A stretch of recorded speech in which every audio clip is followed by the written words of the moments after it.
Bienvenido, bienvenida a un nuevo video de Psicología Espectral. El día de hoy vamos a hablar del siguiente libro correspondiente al nivel de la mente, correspondiente a este proyecto que he denominado El Camino. Y bueno, ya hemos iniciado como tal este proyecto. El primer libro del que hablé, correspondiente al nivel de la sombra, es Compendio de Psicología Freudiana. Ya lo puedes encontrar aquí en el canal. Y vamos a continuar, quizá dejé de lado un poco el canal porque no tenía tiempo, no tenía un espacio adecuado para grabar. Pero ahorita ya he logrado acomodar ciertas cosas en mi vida y pues ya puedo retomar este proyecto ya de forma más constante, de forma más sólida. Entonces, vamos a hablar de este libro llamado Introducción al Psicoanálisis, libro escrito por Sigmund Freud y publicado en 1917. Como tal, Sigmund Freud va a escribir dos libros que tienen como intención ser una introducción a la teoría del psicoanálisis. El primero es este del cual hablaremos el día de hoy y el segundo es uno titulado Esquema General de Psicoanálisis. Este último, Freud no lo concluyó. Este libro quedó inconcluso, quedó sin terminar por el fallecimiento del mismo Sigmund Freud. Este libro tenía la intención de ser una introducción muy completa del psicoanálisis, de la teoría del psicoanálisis, porque manejaba conceptos muy importantes. Lo deja hasta el capítulo número 3 y al menos en esos 3 capítulos abarca de manera muy general pero precisa todas las ideas que a lo largo de su bibliografía había trabajado y había construido.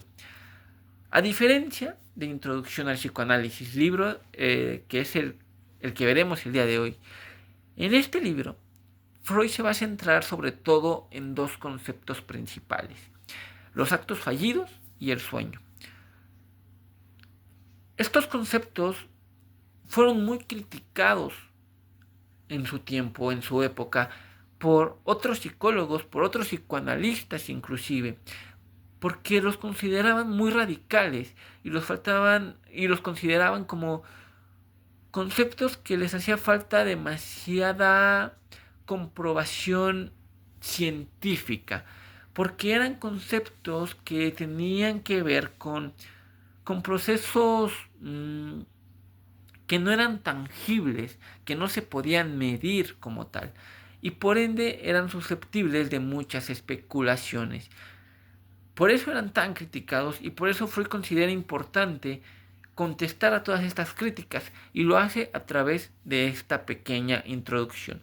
Trataré de irme muy rápido con el libro porque son conceptos que estaremos viendo a lo largo de este nivel de la sombra, inclusive con el que sigue, que es el nivel del ego, pero son conceptos que estaremos viendo de manera frecuente. Aquí solamente los quiero mencionar y que queden bien establecidos a qué se refiere cada uno de ellos, para que cuando lo volvamos a ver, pues sepamos a qué o de qué estamos hablando. Entonces, empecemos como tal. Nos dice Freud que la intención de esta introducción es enseñar el psicoanálisis como si no se supiera nada de él. Y nos diría que el principal aporte del psicoanálisis es la capacidad de curar a través de la palabra. Ese es el principal aporte del psicoanálisis a la humanidad, la cura a través de la palabra. Ya iremos viendo el cómo es que se construye este concepto, el cómo es que se construye esta definición de la cura a través de la palabra. Y vamos a iniciar entonces con el primer concepto en el cual se centra Freud en esta introducción, que es los actos fallidos.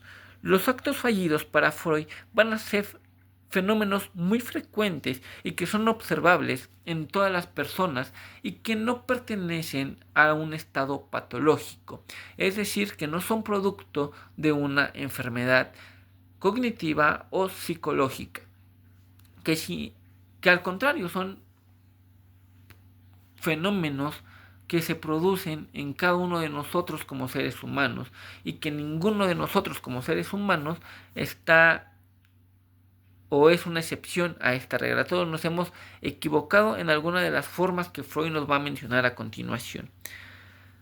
Freud también denomina los actos fallidos como lapsus, ¿no? Y así los va a manejar a lo largo de su teoría, lapsus. Entonces encontramos que hay un lapsus oral, hay un lapsus de escritura, hay un lapsus de lectura, hay un lapsus en la audición y hay un lapsus de olvido temporal. Este último lo podemos entender como cuando decimos lo tengo en la punta de la lengua. Ese olvido temporal que no pertenece a un estado patológico que sea producto de alguna enfermedad, sino que se nos olvida. Olvidamos fechas, olvidamos datos, olvidamos nombres, olvidamos personas. En fin, podemos olvidar muchas cosas y no por ende se atañe a un estado patológico. A lo que sí se atañe es a un doble sentido. Y este doble sentido es lo que Freud va a mencionarnos como el principal o la principal razón por la cual los lapsus son importantes a la hora de entendernos como seres humanos. Porque en el entender el lapsus, el entender el por qué nos equivocamos, radica una oportunidad valiosísima de mejorar como personas. Porque en esta equivocación, en este lapsus, radica nuestro verdadero sentir. Verdadero sentir que queda oculto en muchas ocasiones por la presión social o por no quererle hacer un daño a alguien. Ejemplo de esto, las mentiras, estas llamadas mentiras piadosas.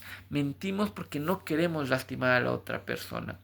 Pero cuando nuestro ser, nuestra verdadera intención es decirle la verdad a la otra persona, pero por alguna situación no podemos decírsela o no queremos decírsela y por ende mentimos, es muy probable que en esta mentira se produzca una equivocación. Quizá nos trabemos al hablar, quizá confundamos una palabra por otra, porque nuestra verdadera intención va a estar ahí pulsando por salir.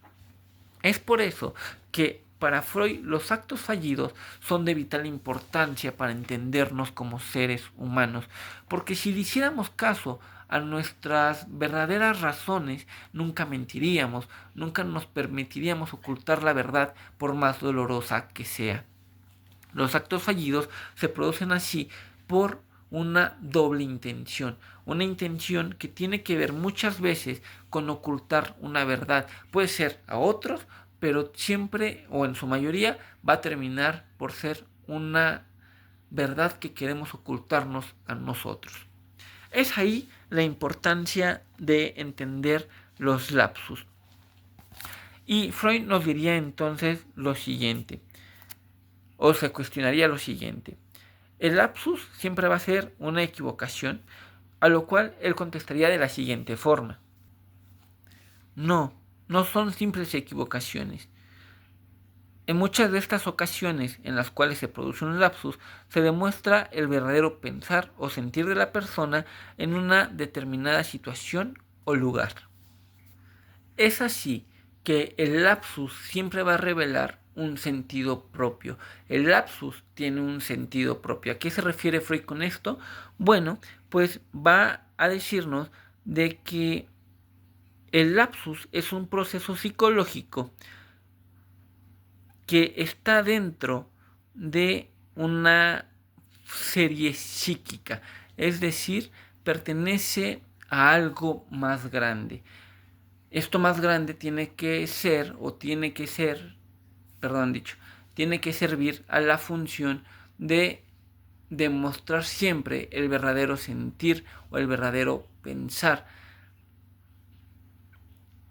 Esta parte del lapsus va a ser tan importante para Freud porque le da una razón de ser al psicoanálisis, porque entonces el lapsus demuestra que siempre va a haber cosas inconscientes pugnando por salir a la conciencia. Es decir, el lapsus es una herramienta por la cual se trata de hacer consciente lo inconsciente. Freud encuentra en estos lapsus una herramienta genial y valiosísima para esta tarea. Y por ende, es de la cual se llega a servir mucho más en su terapia o en su forma de hacer terapia. Sobre todo hay algo en el psicoanálisis que se llama asociación libre. Cualquiera que haya asistido a un proceso psicoanalítico sabrá a qué me refiero con asociación libre, que es una técnica en la cual se habla libremente y se habla con relación a una idea que el psicoanalista plantea.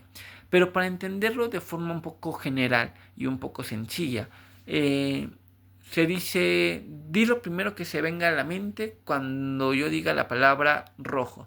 Y tú puedes decir manzana, tomate, el color de la casa en la cual vivías o en la cual estás viviendo, algún libro en particular que tenga la portada de color rojo, ¿no? O dime lo primero que se te venga a la mente cuando yo mencione la palabra mamá, cuando yo mencione la palabra papá, cuando yo mencione la palabra muerte, cuando yo mencione la palabra cariño, cuando yo mencione la palabra amor, cuando yo mencione la palabra abrazo, que es aquello que se te viene a la mente de forma instantánea. Cuando nosotros respondemos a estas preguntas de manera instantánea, de manera espontánea, sin ningún otro proceso, dejamos ver mucho de lo que hay en nuestro inconsciente y que quizá nos esté afectando de forma muy constante y no nos hayamos dado cuenta. Es por eso que para Freud el lapsus es de suma importancia, porque descubre que, gracias al lapsus, descubre que sí hay procesos inconscientes que se están llevando a cabo a la hora en la que estamos en un lugar con determinada persona, en determinada situación, dando un discurso que quizá no queremos dar. Freud nos diría entonces que los actos fallidos no son casualidades, sino importantes actos psíquicos que tienen un sentido y deben su génesis a la contraposición de dos ideas totalmente diferentes. Una de estas ideas tiene que ser aquella que demuestre nuestro verdadero sentir ante determinada situación, persona o lugar. Agrega, y con esto termina prácticamente. Bueno, no, todavía no termina, pero al menos esta idea que nos trata de transmitir sí la concluye. Y nos dice así: se hubieran ahorrado muchas desilusiones y muchas dolorosas sorpresas si se hubieran dado el valor y la decisión de interpretar los pequeños actos fallidos que se producen día con día en cada uno de nosotros y no haber tratado de ocultarlos con mentiras o con actos que no demuestran nuestro verdadero sentir o pensar. Ahora, estos actos fallidos van a producirse sobre todo cuando la persona se encuentra en alguno de estos tres estados. Lo primero, o la principal razón por la cual se llegan a producir con mucho más facilidad los actos fallidos, tiene que ver con un estado de cansancio. Pero este estado de cansancio de la persona tiene que ser así, que literal ya lo único que quieres es llegar a dormir, tirarte a la cama y no pensar en nada más. ¿Por qué? Porque cuando estamos totalmente activos, estamos siempre conscientes de las barreras que levantamos. Estamos casi siempre conscientes de aquello que estamos tergiversando a la hora de dar un discurso al estar enfrente de una determinada persona, ya sea porque lo que digamos en ese momento puede afectar a la persona, o no queremos que la persona en verdad sepa lo que en verdad pensamos acerca de alguna situación, acerca de algún hecho. Pero el chiste es que cuando estamos activos totalmente, siempre estamos levantando barreras, siempre estamos intentando ocultar algo de nosotros. Cuando estamos muy cansados, bueno, para que se entienda, esta actividad total de estar levantando barreras y de estar totalmente al pendiente de lo que se dice y cómo se dice, pues implica un gasto de energía. Pero como estamos activos y estamos hidratados, estamos comiendo de forma adecuada, nuestro sistema está funcionando adecuadamente porque es la hora de estar activo del sistema, pues no tienen mucha dificultad en hacerlo.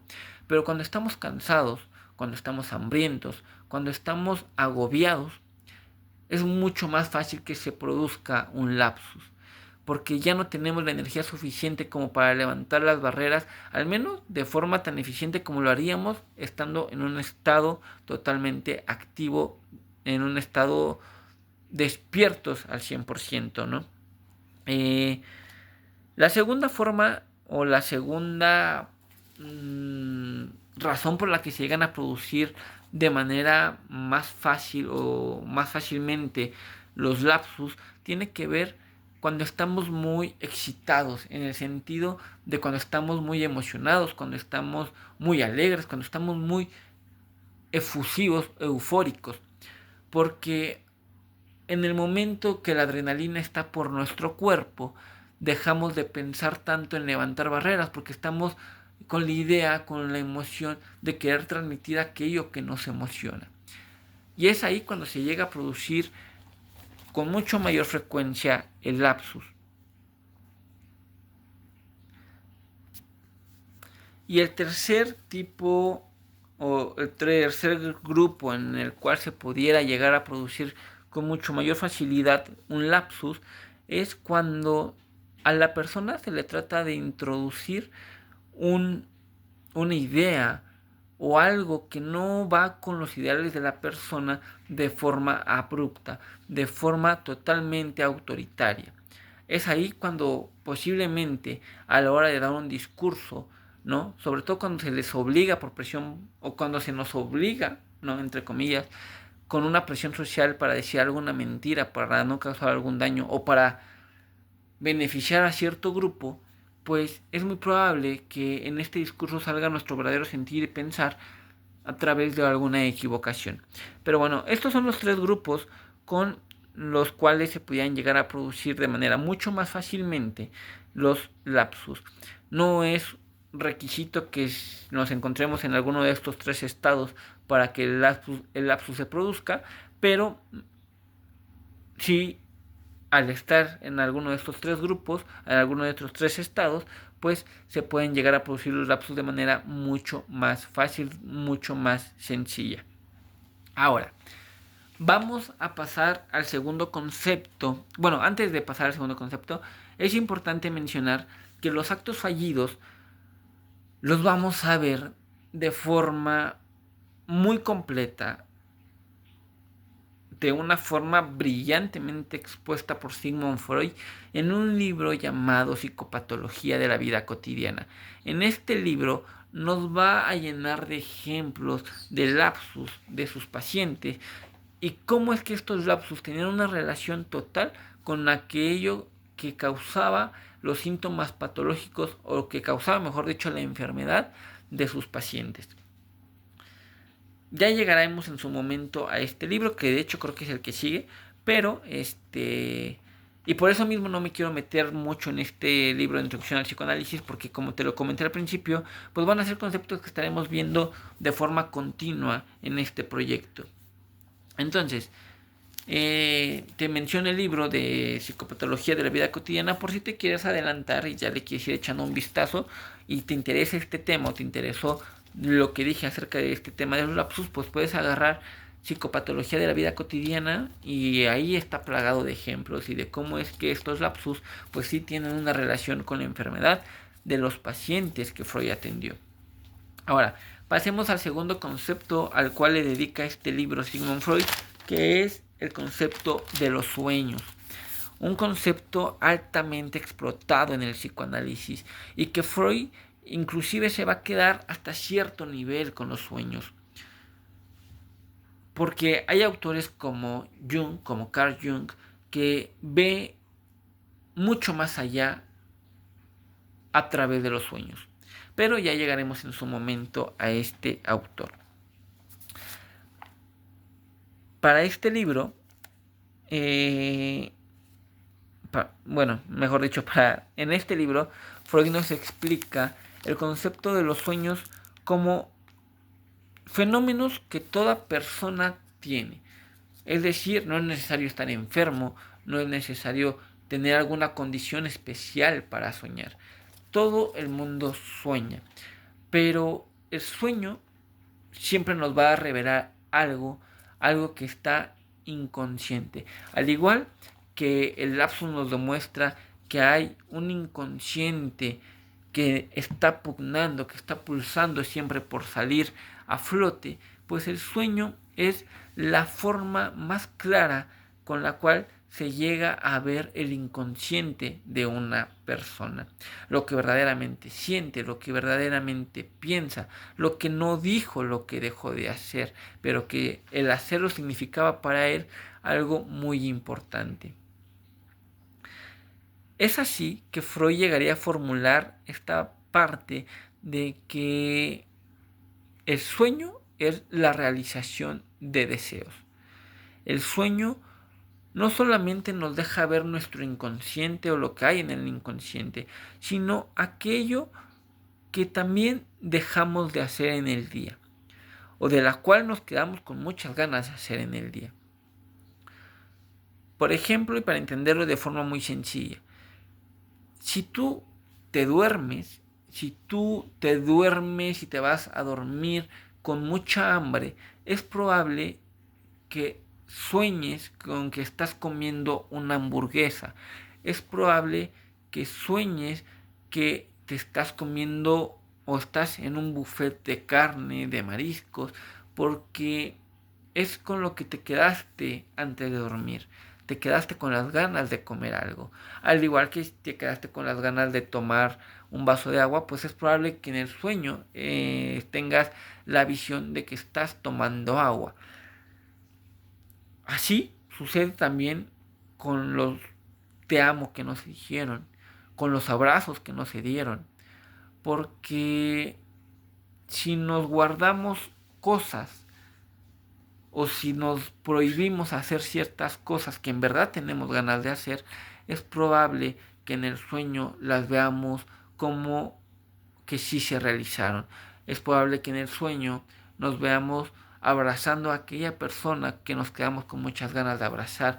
Es probable que nos veamos diciéndole te amo a la persona a la cual nos quedamos con las ganas de decirle te amo, ya sea a lo largo del día o bien una persona que ya no está. Es así que podríamos llegar a soñar con muertos, ¿no? Porque a lo mejor hubo situaciones que no se dijeron, que no se resolvieron, ¿no? Entonces, el sueño a grandes rasgos revela esta parte inconsciente, pero también esta parte sucede porque el sueño tiene una función de prevenir o de preservar, mejor dicho, la salud de la persona. ¿A qué voy con esto? Freud va a hacer una división y que lo dice aquí en el libro. El sueño es el fenómeno onírico, es decir, lo que nosotros vemos en el sueño. Si vemos que volamos, si vemos una comida, si vemos un lago, si vemos el mar, si vemos un césped, si vemos un animal, etc. Eso es el sueño para Freud. El dormir tiene que ver con el reposo. El fenómeno onírico preserva el reposo. ¿A qué voy con esto? Si tú te vas a dormir con ganas de comer o con ganas de una hamburguesa, por ejemplo, vas a soñar posiblemente con que te estás comiendo una hamburguesa o con que estás comiendo algo, porque si no sucediera así, tú te despertarías. Y por ende, tu reposo se vería interrumpido. Y por ende, al no reposar de forma adecuada, tu sistema cognitivo no funcionaría de forma adecuada al siguiente día. Porque el reposo tiene la intención de recobrar energías, de recobrar al cuerpo de toda esta vitalidad con la que funciona día con día. Y si este reposo se ve afectado, pues disminuye la eficacia con la que nosotros funcionamos en nuestro día a día. Es así que, por ejemplo, si a la hora de dormir no empieza a hacer mucho calor, es posible que soñemos con que estemos en una tormenta de nieve o que estemos en el polo norte. Así como si de repente empieza a hacer mucho frío, es probable que soñemos que estamos en el desierto, porque la intención del reposo, mejor dicho, la intención del fenómeno onírico es conservar el reposo, es decir, soñamos para no despertar, porque el despertar significaría interrumpir el reposo, un reposo que implica recobrar fuerzas, recobrar la vitalidad con la cual funcionamos día tras día. En palabras del propio Freud nos diría lo siguiente: los sueños no serían, por tanto, sino restos de la actividad psíquica del estado de vigilia susceptibles de perturbar el reposo. El sueño es una reacción a un estímulo perturbador del reposo. Por ende, debemos, pues, hallarnos dispuestos a comprender que los sueños van a preservar el dormir de cada uno de nosotros. Pero también estos sueños son susceptibles de mostrarnos algo inconscientes dentro de nuestra personalidad, dentro de nuestro ser. Y es que Freud nos diría que sería muy fácil conformarnos con esta visión biológica de que el dormir, o mejor dicho, que el sueño preserva el dormir. Sería muy fácil quedarse con esa visión. Y Freud lo aceptaría por un momento. Pero lo interesante sucede cuando Freud en sus pacientes encuentra que muchos de ellos sueñan con sucesos que tienen muchísimo tiempo de lo cual pasaron. Muchísimo tiempo que con la teoría o con la base teórica que se manejaba en ese momento, pues no correspondería a estos hechos. Porque normalmente se manejaba la idea de que el sueño era correspondiente a máximo 2 días de vida de la persona o los 2 días de anteriores de la persona. Porque recordemos que Freud no fue el primero en estudiar los sueños. Hubo muchísimas personas, muchísimos científicos que estudiaron el fenómeno onírico y muchos concluían que los sueños tenían como material solamente 2 días anteriores de la vida de la persona, ¿no? Esto tenía que ver, por supuesto, con acciones sin realizar o con actos que a lo mejor no se realizaron, pero también con esta parte de durante dormir, pues preservar este dormir a través de la formación de imágenes que contrarresten la sensación que nos pudiera hacer despertar. Pero Freud se da cuenta entonces que muchos de sus pacientes que padecen histeria no correspondían a esta teoría, porque en sus sueños veían a personas que quizá no recordaban haber visto, porque eran personas que vieron en su primera infancia, vieron lugares o ven lugares en el sueño que nunca han visitado, ven fenómenos de los cuales ya no tenían conciencia, ¿no? Y que a través de la técnica de asociación libre descubren que sí habían vivido esas experiencias. Por eso para Freud el sueño empieza a tomar una visión diferente. Por eso para Freud el sueño empieza a ser de suma importancia. Y entonces se empieza a preguntar el por qué soñamos, aparte de estos sueños que tienen como función pues preservar el dormir. Y se da cuenta que el sueño va a dejarnos ver lo más inconsciente de nuestro ser. Recordemos que en el esquema del psicoanálisis hay un consciente, que es aquello que sale o que está consciente, ¿no? Valiendo la redundancia, de forma pues muy fácil, muy sencilla, que somos pues prácticamente sabemos el por qué lo hacemos, el por qué lo decimos, el por qué lo ocultamos. Está lo preconsciente, que es aquello que ya no es tan accesible o de forma ya no está tan a la mano de nuestra disposición diaria. Está ahí oculto, pero es muy fácil traerlo al presente con alguna palabra, con algún hecho, o cuando se dice, pues lo voy a recordar, ¿no? Como puede ser una fecha, una persona, etcétera.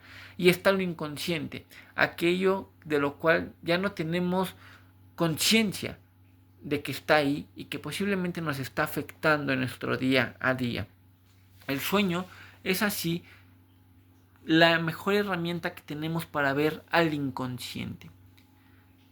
Mucho más que el lapsus. El lapsus es una herramienta importante, por supuesto, pero el analizar los sueños nos da la total accesibilidad, nos da la llave al inconsciente de la persona. Inclusive, y esa es la invitación que yo hago, analizar nuestros propios sueños nos da la llave a entendernos de mucho mejor forma. ¿Cómo es que llega Freud a esta conclusión? Pues porque se da cuenta que los niños solamente tienen la primera función, que es la función biológica del sueño. ¿Y por qué? Pues porque el niño siempre está expresando. El niño siempre está en constante expresión de lo que no le gusta, de lo que le gusta, de lo que le molesta, de lo que no le molesta. Y siempre lo demuestra, siempre lo externa.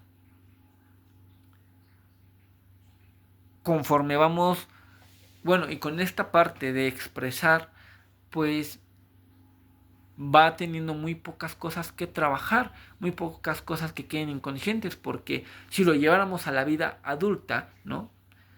Es capaz el niño de decir: te odio, te amo, me caes mal, me caes muy bien, esto me da asco, esto no me lo voy a comer porque me da asco, esto sí me gusta, dame más. Porque el niño no tiene ningún tipo de tabú, ningún tipo de represión, ningún tipo de represión, de decir las cosas como son para él. Cosas que conforme vamos creciendo, gracias al super yo de la persona, el super yo que se va formando, gracias a la conciencia moral, gracias al ideal de yo. Si quieres entender estos conceptos, te recomiendo regresar al libro anterior, que es Compendio de Psicología Freudiana, y lo explico ya de manera mucho más amplia. Pero gracias a esta formación que uno va teniendo, gracias a esta educación, pues uno se va haciendo más cohibido, si esa sería la palabra. Y ya no expresamos de la misma forma que cuando niños, ya no somos capaces de decir te odio de manera tan fácil como antes, ya no somos capaces de decir te amo increíblemente de una manera tan fácil como antes, porque quizá nos da pena, nos da temor, nos da miedo, no nos sentimos bien a la hora de expresarlo.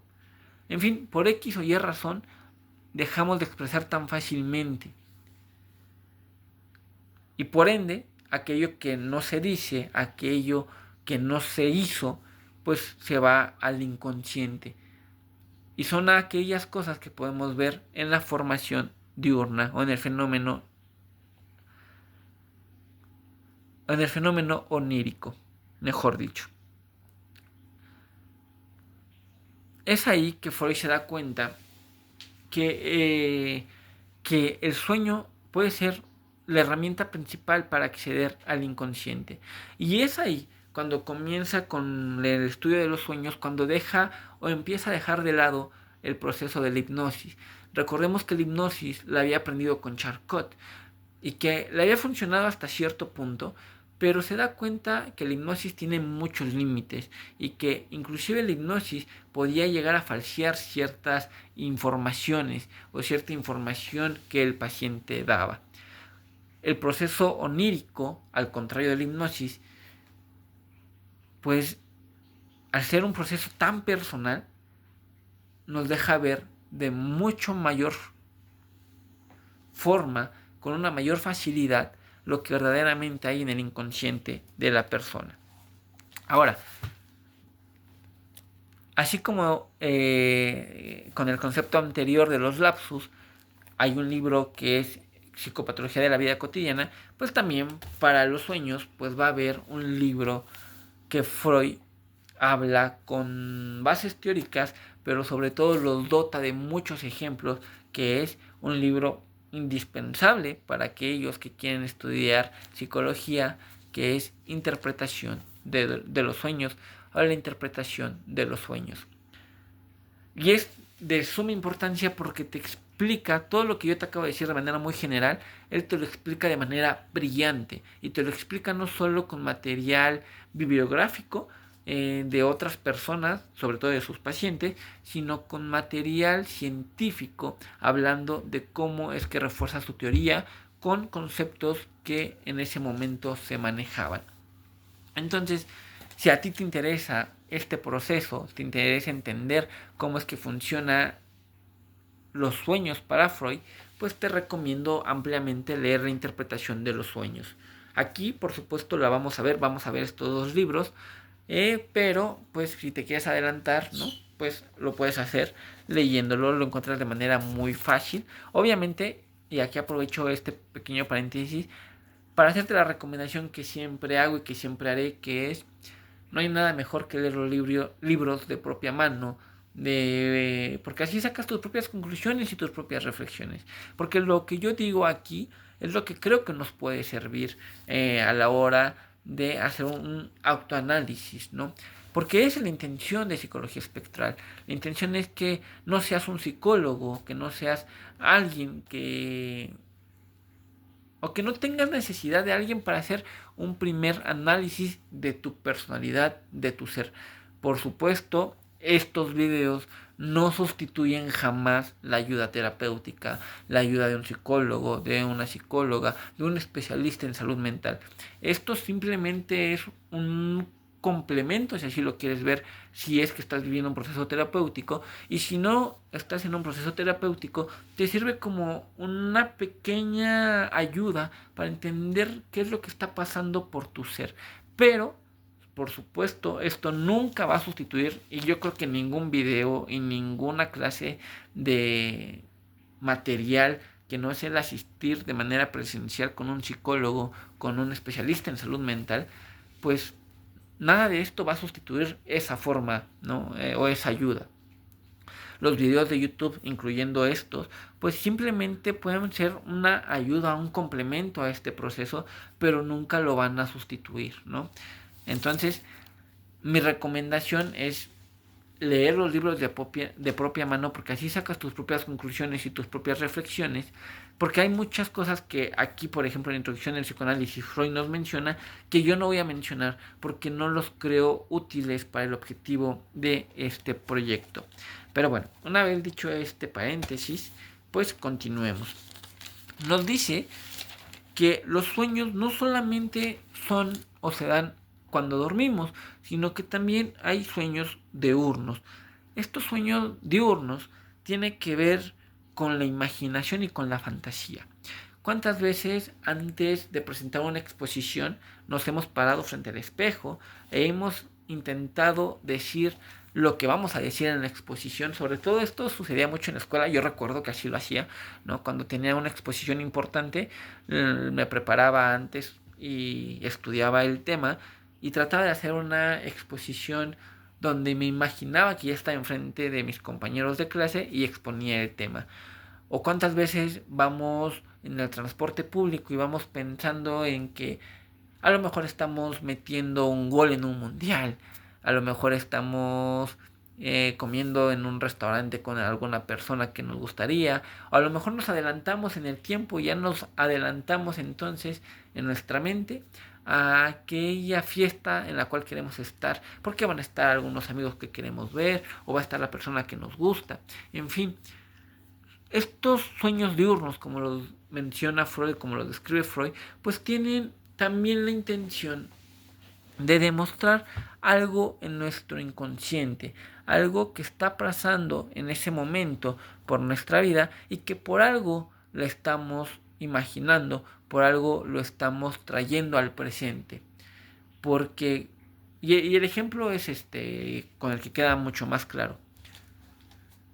Si tenemos mucha hambre, así, demasiada hambre, vamos a imaginarnos que estamos ya en algún lugar, ¿no? Estamos empezando a idear a qué lugares vamos a ir a comer.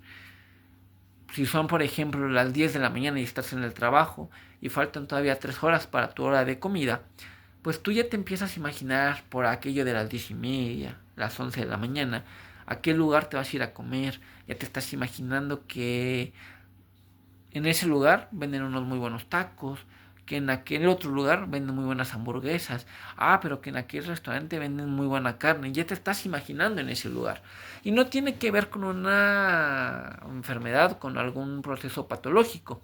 Es algo que todos nosotros hacemos, pero que el imaginar cierta cosa, el traer inclusive cierta canción al momento, el empezar a cantar en nuestra mente cierta canción en algún momento determinado, cuando no está reproduciéndose esa canción o cuando no estamos en el concierto de algún artista donde se esté reproduciendo esa canción que traemos al presente, pues nos deja ver que hay algo importante. Por ejemplo, con el proceso de la canción.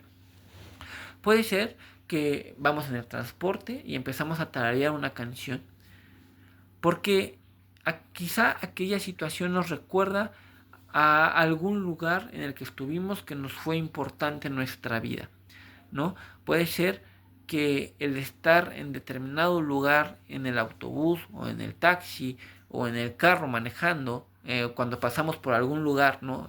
Creo que con esto va a quedar mucho más claro. Cuando vamos manejando, cuando vamos en el autobús, cuando vamos en el transporte público, en fin, y pasamos por algún lugar en el cual vivimos una gran experiencia con alguna persona o con algunas personas, pues inmediatamente nos vienen estos recuerdos de esa ocasión. Y empezamos a recordar, a ver en nuestra mente esos momentos. Inclusive si llegara a ver alguna canción particular en ese momento, pues la recordamos, ¿no? Y es aquí también cuando se dan estos famosos lapsus, cuando confundimos el nombre de la persona, ¿no? Porque puede ser que el olor de un perfume, y a mí me pasó en algún momento, que el olor de un perfume me recordó a una persona y que al estar con otra persona y que este perfume me llevara al recuerdo de esta otra persona, vamos a ponerle persona B y persona A. El perfume que usaba la persona B era algo muy característico de ella. Y en un momento, años después, al estar con la persona A, una persona X pasó con el perfume que usaba la persona B, pues a mí me recordó a esa persona. Y confundí el nombre de la persona A con el de la persona B. Y bueno, esa es solamente una forma en la que se da el lapsus, ¿no? Pero estamos hablando de que siempre estamos expuestos a recordar el pasado a través del presente. Y creo que eso es lo más importante de entender cómo es que funcionan los lapsus y cómo es que funcionan los sueños diurnos. Que el presente siempre se va a ver afectado por el pasado y vamos a recordar el pasado a través de las acciones que vamos cometiendo o vamos haciendo en el presente. Porque así vamos viviendo y porque así vamos mejorando como personas en el análisis que hacemos del pasado. Quería ver algo más. Por supuesto, creo que no. Creo que con eso podemos terminar esta parte. Y ya solo para terminar este libro como tal, vamos a hablar de el contenido manifiesto y el contenido latente del sueño. Estos dos conceptos, el contenido manifiesto y el contenido latente, son de vital importancia e inclusive hoy en día para la psicología. Porque este es el aporte principal que tiene los lapsus y la teoría del sueño de Freud para la psicología. El contenido manifiesto, a grandes rasgos, es aquello que vemos en el sueño. El contenido latente es lo que produce el sueño. Hablando de enfermedad, el contenido manifiesto es el síntoma que vemos. Puede ser la tos, el estornudo, el lagrimeo, la temperatura, la febrícula, mejor dicho, porque todos tenemos temperatura. Y la idea latente o el concepto latente sería aquello que produce el síntoma.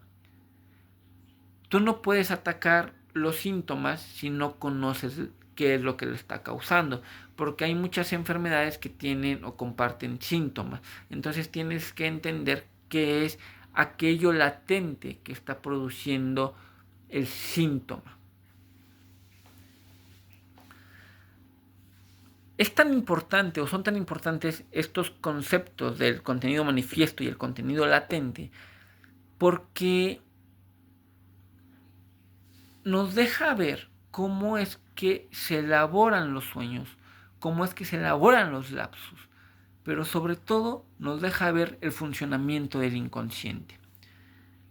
Para que se forme un sueño necesitas un material y este material tiene que ver con aquello que nos causó mucha impresión en algún momento o tiene que ver con aquello que no dejamos de o con aquello que dejamos de hacer, aquello que dejamos de realizar, aquello que dejamos de decir, pero que el decirlo, o mejor dicho, el no haberlo dicho, tiene un peso emocional muy importante en nuestro presente. Ejemplo, el que no le podamos haber dicho te amo a nuestra mamá, a nuestro papá, por diferentes situaciones, porque quizá nos llevamos mal, porque quizá se complicó la relación y ya no se pudo decir este te amo, ya no se pudo dar este abrazo y la persona fallece. Y hay muchas personas que sueñan con que dan este abrazo, con que dan este beso, con que dan o dicen este te amo. Porque tiene un proceso latente que no se cumplió en su momento. Y entonces se manifiesta en diferentes formas, en diferentes visiones. Es tan importante o son tan importantes estos conceptos que el día de hoy, hoy en día mejor dicho, a la hora de que se realizan pruebas psicológicas, ya sea para algún trabajo, a la hora de diagnosticar sobre todo a un paciente si tiene algún síndrome, alguna enfermedad psíquica, pues se le hace una prueba psicológica para ver el contenido manifiesto y el contenido latente, para ver si el contenido manifiesto demuestra un comportamiento normal y corresponde por ende a un contenido latente normal, o si bien este contenido, este comportamiento es producido por algo patológico. Esa es la importancia del contenido manifiesto y del contenido latente y la principal diferencia que hace. En palabras del propio Freud, y con esto concluimos este libro, dice lo siguiente: el contenido manifiesto es aquello que el sueño desarrolla ante nosotros, es decir, lo que vemos. El contenido latente es aquello que permanece oculto y que intentamos descubrir a través de nuestro análisis, a través de las diferentes técnicas. Es decir, intentamos analizar las ideas que surgen en el sujeto a propósito en el sueño. Y bueno, como te dije, con esto terminamos el libro. Déjame ver si hay algo más.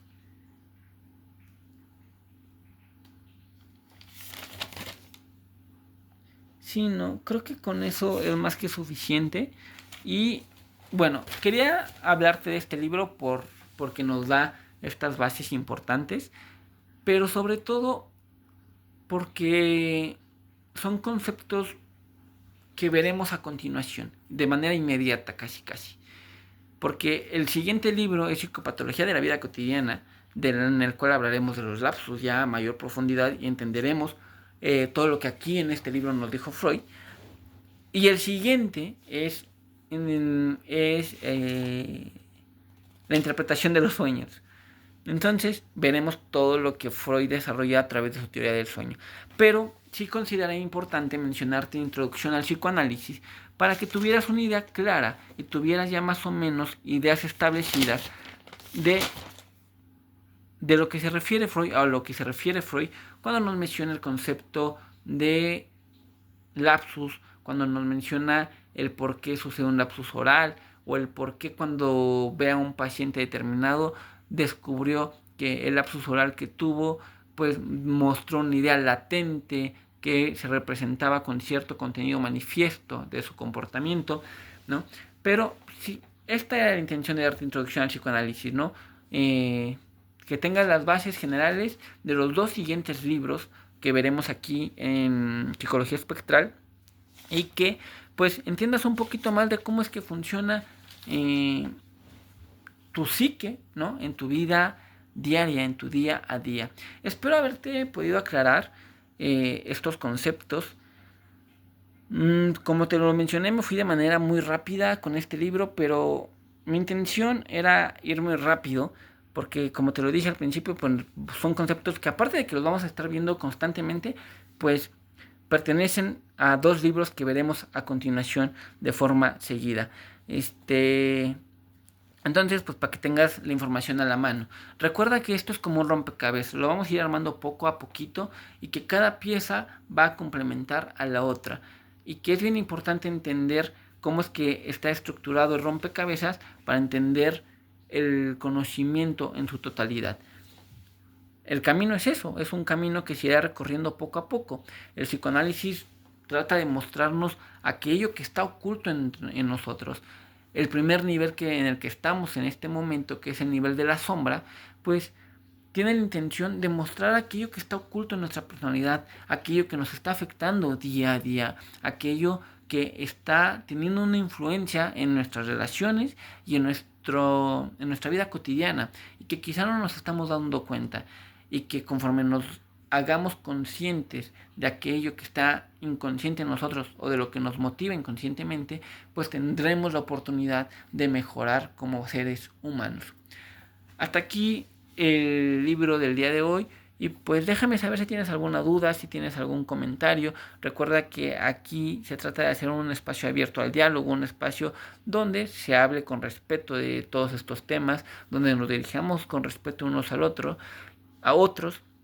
Y bueno, también estaré subiendo diferentes videos de diferentes libros, de diferentes temas, como experimentos en la psicología, autores de la psicología, pero eso ya pertenecen a otro pseudo proyecto que tengo, o subproyecto mejor dicho, que tengo en este canal. Pero el objetivo principal, el proyecto principal siempre será el camino. Ya también subí un video hablando del hombre en busca de sentido de Viktor Frankl. Si lo quieres ir a ver, te lo agradecería. Pero bueno, ya, hasta aquí el video del día de hoy. Muchas gracias por ver. Agradecería si compartes, si es que te están gustando estos videos. Y pues nos estamos viendo con la siguiente parte.